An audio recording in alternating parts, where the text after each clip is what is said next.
Let me ask you a question. When was the last time that a video game made you feel truly lost? And I don't just mean lost like you're not sure where the next step on the main quest is, or temporarily lost in a maze you're in the middle of solving, or getting lost on your way to B-site on Vertigo again. I mean actually properly lost. Like you've got no idea where you are, what's going on, or even where you're supposed to be. A feeling of total disorientation with no handholds or guideposts to cling to. Because, I don't know about you, but I think it's been kind of a while. It seems these days the modern game design sensibilities are all about keeping us players as informed and as on track as we can be, with decades worth of design innovation and research going into various ways to teach us what's going on in the most efficient way possible, direct us to where we need to go in the clearest possible terms, and never overwhelm us with too many things to learn at any one time. Even games ostensibly about exploring weird, confusing worlds are still expertly designed to stop us getting lost. The mind-bending Cocoon cleverly uses visual signifiers and smart map design to stop us getting lost between dimensions. Survival horror games strategically block our path and limit our options, so the only unknown scary things we have to deal with are the monsters themselves. And the new Zelda games, in spite of their bigger worlds, now give you all the tools you'll ever need before you've so much as finished the tutorial, and use smart world design to always point you in the right direction. A far cry from labyrinthine dungeons and worlds filled with mysteries you'll need to come back to later. And don't get me wrong, the fact that getting lost is broadly a thing of the past in modern games is, on the whole, basically a positive. I very much appreciate the fact that games have gotten much better when it comes to explaining themselves, whether it's in the form of environments that are satisfying and smooth to navigate, like in the worlds of CD Projekt's games that balance immersion with lots of cool things to see, or when it comes to mechanics, where even the biggest and most complicated MMOs can find the time to explain what everything does and how you're supposed to use your spells. And I definitely don't miss the days of moon logic bullshitting games where you had to study the entrails of a goat and then dig up some dusty game facts guide from the 90s to know that somehow you were supposed to make a cat hair moustache to get past this bit in Gabriel Knight 3. That's the bad kind of getting lost. However, as much as game design has come a long way since the bad old days of dumping us in a confusing world with no idea how the controls even work, I think it's worth remembering that there are some great gameplay experiences that can only come from feeling a little bit lost, or in some cases, a lot lost. Whether it's the relief and satisfaction of finally working out where exactly you are in Tunic, or figuring out the weakness of some unexplained horrifying monster in Rainworld that gives you the means and the strength to progress just that little bit further, or even something as simple as returning to an old area in the translation game Chants of Senna and finally being able to understand what this guy was on about when he yelled at you. Sometimes, we need to be lost and confused in order to find our way, and this journey from bafflement to understanding can be incredibly compelling, with some of the most beloved games of the past decade being built around exactly this dynamic, and it's them I want to talk about. See, almost as if they've been hiding in plain sight, waiting for someone to crack the code, there's a growing genre of game that's really rose to prominence in the last few years, and they're all about the fun of going from being completely lost to totally mastering a world. Games with multifaceted environments full of mysteries and that contain hidden secrets that you need to go out and discover, once you've figured out what the hell's going on here. And yet, I very rarely see people talk about these games as part of a like group. Some recent exceptions aside, thanks Mark, you big jerk, undermining my point, I always feel like people tend to group games about understanding how big, complicated systems fit together and decoding layers of mystery into just sort of being another kind of puzzle game, or trying to awkwardly crowbar them into being quote-unquote adventure games, which somehow makes an already pretty meaningless term even less useful. But I think these titles, with their big complicated worlds, interwoven mechanics, and gameplay that revolves around knowledge as the fundamental engine of progress, deserve to be held up as their own genre. To show you what I mean, let's look at a very recent example of this hidden genre in Lorelei and the Laser Eyes. See, while this game might begin by appearing to contain nothing but pretty easy high school level maths puzzles as you break into a hotel and make friends with a dog, sooner or later, the real nature of Lorelei and her laser eyes begin to reveal themselves. Upon actually stepping into Hotel Lester's jar, you are confronted with a barrage of obstacles that not only are you going to be utterly incapable of solving, but that you probably aren't even able to recognize as puzzles at all, ending up with you feeling completely and utterly lost. There's this door flanked by some messed up movie posters that somehow corresponds to a 4-digit code. Up the stairs, the game gives you a library full of books, each representing a year, none of which can be read or seem to do anything, but they definitely do something. Then you've got a phone number obscured by mysterious pink ink you have no idea how to even begin to work out. There's this portrait of a magic show that can be rearranged into total nonsense, and then you've got this weird goddamn clock which... What? What's even happening here? Unlike a regular puzzle game, where you already have all the information you'll need in hand before you so much as attempt any given challenge, and where finding the solution is more about computation and understanding rules from the right perspective, here in Lorelei and the Laser Eyes, as well as in other games like it, the challenge lies not in solving something necessarily, but in seeking out and manipulating information itself. To give an early game example in the form of that weird door with the messed up poster and a 4-digit keypad, a short way into the game, you can find a big box of old movie cassettes, each with a small blurb that includes, amongst other things, their date of publication, which is a 4-digit number. By making the connection between this movie poster and the messed up version down the stairs, and then making another connection between the keypad and the date of publication, before bringing it all together and using the poster's layout to determine which order the numbers go in, we can find the code for the door. Not through understanding rules or really by solving any sort of puzzle, but by understanding how different parts of this weird world fit together. This is what distinguishes these types of games from a standard puzzler, or from problem-solving games like city builders or factory games. Rather than information being a means to an end, here,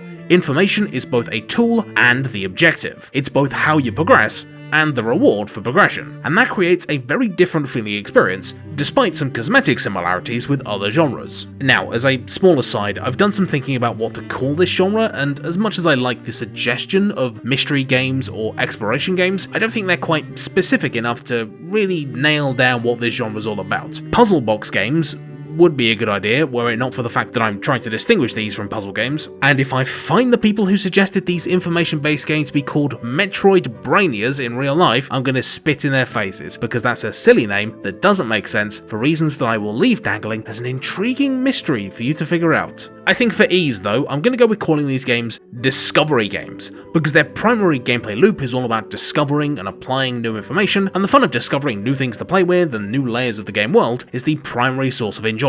Anyway, tangent over. Now, it's all well and good saying that discovery-based games feel different to play than other cerebrally oriented titles, but why is this? Well, I think the reason why these games, and the fun of discovery as a central gameplay pillar in general, feel so unique is because they're some of the only games out there where we actually have to learn things. In basically every other game ever, we're taught how things work and how the world operates by the game itself, but in a discovery game, we need to seek out that information for ourselves by experimenting, taking notes, developing theories, and occasionally just being plain wrong. And that's a breadth of experience that we really aren't offered elsewhere, and makes every step of progress feel incredibly rewarding. In the flower-based discovery game Botany Manor, for example, the game doesn't even tell you that this innocuous symbol and these weights are anything other than kitchen set decoration when you venture there as part of the second chapter, and that's because it's way more fun to spot the symbol again and learn it's a Catholic thing in this book of religious iconography, and then find a letter all about secret Catholic tunnels and make the connection yourself between all these points of data to figure out that there's even something interesting there at all.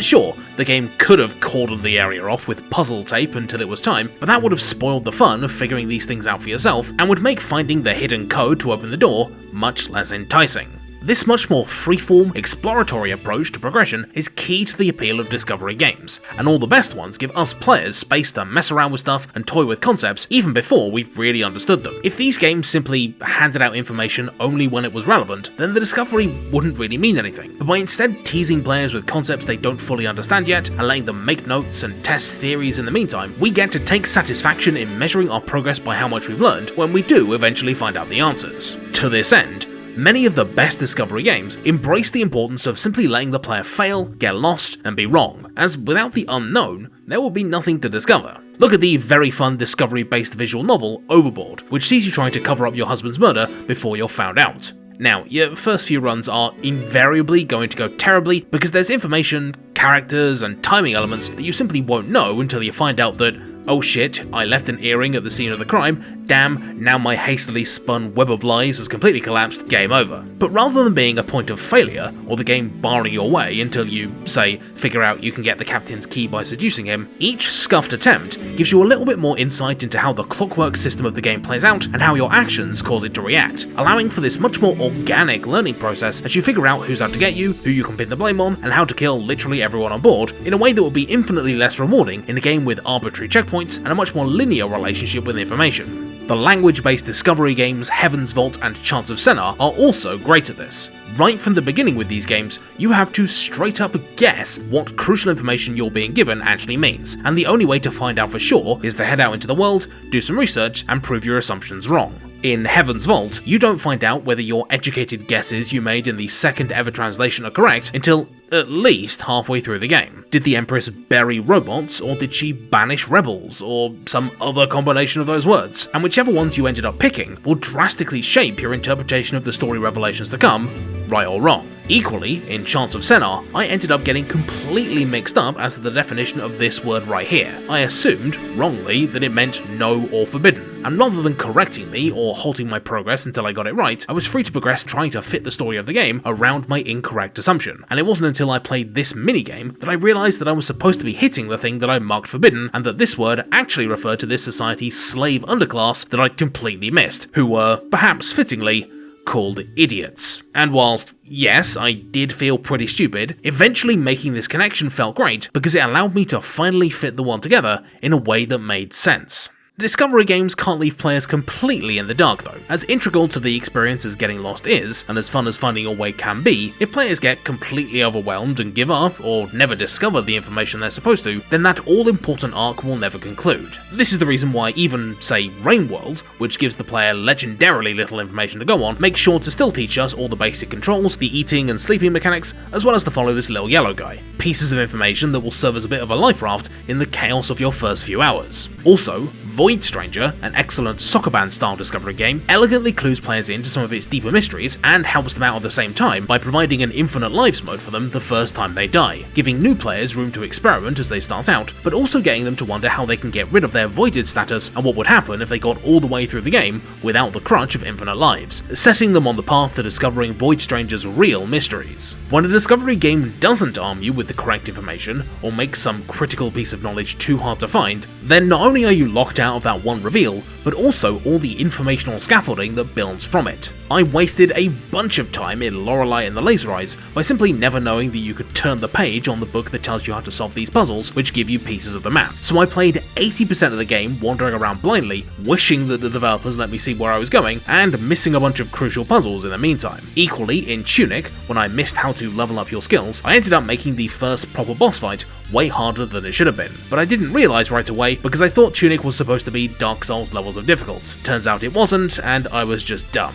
But in my defense, the only bit that mentions leveling up is this bit in a made-up language, so I don't think it's entirely my fault. To Tunic's credit though, the rest of the game is very good at subtly directing players and keeping some invisible guardrails up so that they don't get overwhelmed or stumble into something they're not supposed to. By metering out the available information thanks to the pages of Tunic's pretend instruction manual, the game can get us pursuing the right mysteries and messing around with the right ideas, rather than wasting too much time on stuff that they can't access yet and without directly giving anything away. For example, in the early game forest area, while you can technically stumble onto not one but two late game puzzle elements, you won't have either of the relevant pages yet, so you're incapable of spoiling yourself on what they do. Additionally, you can't leave this area without picking up the sword the book tells you to get, ensuring that you'll always be armed with the right tools when you return to the hub. Except you actually can leave this area without picking up the sword, but you won't know how until later, which is sort of the point. Another game that does this sort of subtle guidance really well is the database trawling murder mystery, Her Story, which sneakily shows only 5 clips at a time whenever you search something, helping it to hide those juicy late game secrets until after you've figured out some more specific terminology. That said, using these sorts of progression tricks can end up detracting from a game's discovery element if they're used in a way that's too heavy-handed. As much as I liked the mini discovery platformer Leap Year, which has some great moments of figuring out hidden in plain sight secrets, as well as a great concept in general, that being a platformer with fall damage, the fact that the collectibles were literally numbered in the order you're supposed to collect them sort of broke the illusion that I was actually discovering anything for myself, and instead made me feel like I was just following a linear path that was pre-planned for me instead. Obviously, all games, and in many ways especially Discovery games, are going to have some meddling from the developer, but the player needs to feel like they're making their own way in order to feel properly lost, and to eventually feel like they've mastered the space. This is why Animal Well lets you explore any of its 4 main areas and get any of its 4 main tools in any order you like. You'll learn different secrets in each area, but they all have applications across the whole map, meaning you still get to feel like you're building up an understanding of the entire game on your own, without the nagging feeling that the developer is coddling you, even though they totally still are. Of course, all these discoveries do need to be building to something, and this can be quite difficult to pull off. Given the fact that Discovery games rely on that fantastic journey from being totally lost to understanding everything, they need to begin at a point of high mental strain where other games would try to ease you in gently. And when more traditional thinky games seek to gradually broaden your horizons with new tools and concepts, discovery games often introduce all the individual elements they're going to be working with relatively quickly, and instead just increase your depth of understanding as you progress, adding new context and connections between ideas and places that you've already encountered. This presents several problems. First, at the end of discovery games can often end up feeling that they're perfunctory or underwhelming. And second, that it's difficult to raise the stakes when the player is only ever going to get more knowledgeable, capable, and confident as they progress. To fix this, discovery games need to build themselves very carefully, keeping the player in that great loop of confusion followed by discovery for as long as possible, without ever letting us get completely comfortable or figure out the big finale before it's time. In Outer Wilds, in many ways the greatest discovery game ever made, the game is geniusly structured so as to have you constantly leaping between planets to find answers to questions, meaning that you never fully explore a single one until the very end. In order to reach the core of Giant's Deep, for example, you need to figure out what the deal with these jellyfish is, which means you need to go deep into dark bramble, and to get past the terrifying monsters that live there, you need to go to Embertwin, and to know that this skeleton is even there, you need to go to the Hanging City on Brittle Hollow. You get the idea. By keeping some portions of the game, even the ones you're likely to discover first, still a mystery, discovery games can delay us feeling like we've conquered everything, and thus get the most out of our journey to understanding. By failing to do this, and making us feel like we've cracked the code too soon, discovery games can end up completely hamstringing themselves. In another, less good Sam Barlow clip-searching game, this time Immortality, I accidentally stumbled into a late-game secret in my first 15 minutes, and as a result, I not only figured out the whole plot, but could also reverse engineer the answers to basically every earlier mystery, not just spoiling the game, but also making all my future sifting through clips feel basically pretty pointless because I already knew what they were hiding. I think the most effective structure for discovery games that I've observed is for them to kind of narrow to a point, starting off with diffuse, isolated parts with their own local connections that all culminate in a single final challenge that tests your understanding of how the entire game fits together. The Witness does this really well. The final challenge, the mountain, not only requires beating a bunch of other areas to unlock their big lasers, but contains the hardest puzzles that mix and match concepts from each previous area, pushing your knowledge to its limits. The various bunkers dotted around the map also require some big picture thinking and are a great way of hinting to the player just how complicated things are going to get. The Witness is far from the only game to be structured in this way though. Tunic's Big Door Puzzle, Outer Wilds' Final Run, Lorelei and the Laser Eye's Big Computer Code, completing Obra Dinn's book, and Charles of Senar's Endgame translation puzzles are also wonderfully effective as capstones for their various games because they require you to view the entire experience as a single cohesive whole, to join up all the little discoveries you've made, and to zoom out until you can see the elegant way they all fit together and your place within the puzzle box that you've been playing in this whole time. I think the reason why I love discovery games so much is because they, more so than any other game, play into the fundamental human desire to understand. The very same thing that got us wondering what happens when milk goes off or where the moon goes during the day is also what causes me to smash my head against this stupid goddamn bit in The Witness, and I think that's beautiful.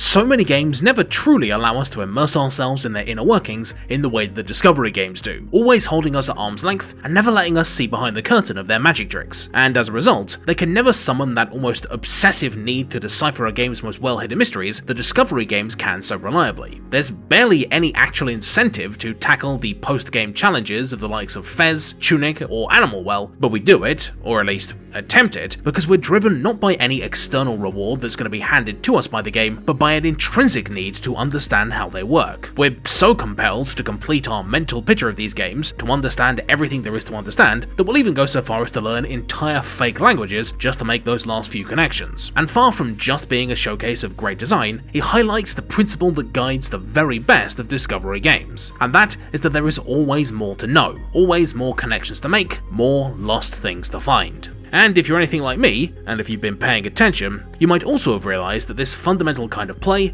and discovery games themselves, aren't quite so new after all. Look at Zelda games with their puzzle box dungeons you need to poke and prod at to understand their inner workings and figure out how to manipulate, like this one in Skyward Sword all about moving rooms around, or this one in Majora's Mask that gets flip-turned upside down halfway through. Look at Souls-likes with their labyrinthine interconnected levels that require paying attention to riddles, spatial awareness, and understanding how disparate areas connect together into a cohesive whole. You'd struggle to understand any of Shadows of the Erdtree without formulating some sort of mental map of how the hell you're supposed to get to all those cool endgame areas. and Metroidvanias are all about understanding how you can affect the world and how your changing toolkit can open doors, enable backtracking, and reveal new parts of the map, usually culminating in a final victory lap that requires you to run around to the most obscure areas, proving both your mastery and your total understanding of the gameplay space. This is why I don't like the term Metroidvania, because Metroidvanias and the titles inspired by them are already discovery games. You learning how to open these doors in Tunic is the psychological equivalent of picking up the power bombs. Learning the weakness of the anglerfish in Outer Wilds is just a conceptual ice beam, and Void Stranger's hidden teleportation mechanic is just shine sparking under a different name.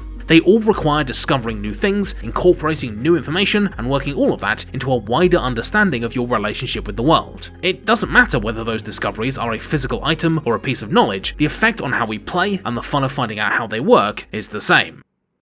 The human instinct to understand and discover is something that's been a part of us for a very long time, and just as we're continuing to learn all about the world around us, so too are we learning more about video games themselves. And while that can lead to smoother, more refined, and easier to digest experiences, it's important not to forget that friction and getting lost can have their own appeal and have their own place within the grand tapestry of game design. Sometimes, games are just a bit too eager to give the game away and to over-explain themselves out of a fear of us missing something or getting lost. But as discovery games prove, sometimes that can be a worthwhile experience in of itself. Even in titles that aren't really about this kind of gameplay, simply giving us the space to play around with mechanics at our own pace, study the intricacies of their interactions, and get our NPC helpers to shut the hell up for a second can actually improve a game rather than detract from it. The existence and success of something like UFO 50, which contains a bunch of authentically inscrutable retro games, is proof that sometimes figuring out things for yourself can be just as fun as being taught. And equally, us players could stand to take a look at these lessons as well. Back in the day, players had little choice but to fumble around in ignorance until they worked out how to play a game for themselves. And while that would have been frustrating, it also gave those senile geriatric Gen Xers access to experiences that we're kind of losing sight of in the modern day. With such easy access to guides and walkthroughs and optimized builds, we sometimes, through no fault of our own, miss out on the fun of being wrong, of getting lost, and needing to find our own way through a game. Sure, we might mess up and get the wrong end of the stick occasionally, but that all gives our individual exploration of a game a texture and a depth that ends up repaying itself tenfold once we finally reach that brilliant point of total mastery and understanding at the end of any game, and especially at the climax of any good discovery title. So maybe, the next time you're stuck on a seemingly incomprehensible mystery, or just can't find the right key for a lock, consider, against your better instincts, taking some time to go and get yourself a bit lost. Because, take it from me, there's no telling what you might discover. Oh, you know what? On second thoughts, let's not bother. Let's just leave. Nope, not messing around. Oh god, it's awake! Oh god! Hello friends, and welcome to an extra special lightning round of the After the Video segment. Why? Because I'm about to go on holiday and I promised that I'd finish this video before I left, so let's get on with it. What is this? It's the part of every video where I tell you all about some cool things on the internet that you really ought to have been spending your time on instead of this, and I'll also tell you about my extra special patrons who are, I'm sorry to say, the only human beings on Earth who will survive my final metamorphosis into my true form. Sorry. First up, I need to recommend a cool internet person, and this time, it's Tim Cain, who you may know as the creator of Fallout and also as a game industry veteran on a bunch of different projects over like 40 years. Sometime last year though, Tim started a YouTube channel designed to share some of the insights he's collected over his long career, and the results have been great. Tim is an incredibly passionate and charismatic speaker with an insane depth of experience to draw from, and I feel like I take away something new and cool from every single one of his videos, of which there are a lot. I especially feel like he's able to give us some useful, bigger picture wisdom on some of the issues that the game industry is facing in the modern day, so definitely give those ones a watch if you're looking for somewhere to start. Tim's a legend, go check him out. But of course, he's not the only legend out there. The Architect of Games Patreon is full of so many legends that the ancient Greeks are starting to get pretty jealous. My patrons are incredibly generous, and without them, I would have stopped making these videos years ago, so when you think about it, you've got them to thank/blame, take your pick. As recompense for their continued support of my channel, patrons get early access to videos like this one, extra behind the scenes bonus content, game design insights that I selfishly hide from the public, and even their name in the credits, like these people off to the side. Whoop, off they go. Bye bye. That is just the $5 and $8 people though. If you want to be part of the special voiced shoutout gang, you need to donate an incredibly well appreciated $10 a month, and then you can be one of these fine people, who are Ali Wright, Andrew Labrano, Asaran, Auno94, Bobby, Brennan Spalding, Brian Otoriani, Konstantin Amend, Cosmix360, Daniel Menches, Dirk Jan Karambeld, Digleteer, Dis Ellie, Ecton, Edward Franklin Woods, Edwina the Space Bun, Eric Woolston, Eugene Bulkin, Gazcole, Grandpa Mocker, Jacob Dylan Riddle, Jinkaloid, Kevin Helpas, Konolov, Kangi, Luke Kokoran, Macewood54, Madam Gillard, Harbinger of Pains, Marika Vladilena Altair, Mark Vallant, May Contain Fox-Like Substance, Mika Oy, Nate Graff, Oliver Marhofer, Patrick Romberg, Peter Tomasic, Reddidex, Regal Regex, Ray's Dad, Silver Fulfi, Steam Rollerman, Steve Riley, Tyler Duncan, Uprising, Von Boomslang, Whimsical Wisp, Zach Brandmeier, and ciao. Okay, that's it, that's all. I'll see you once I'm back from holiday. Bye!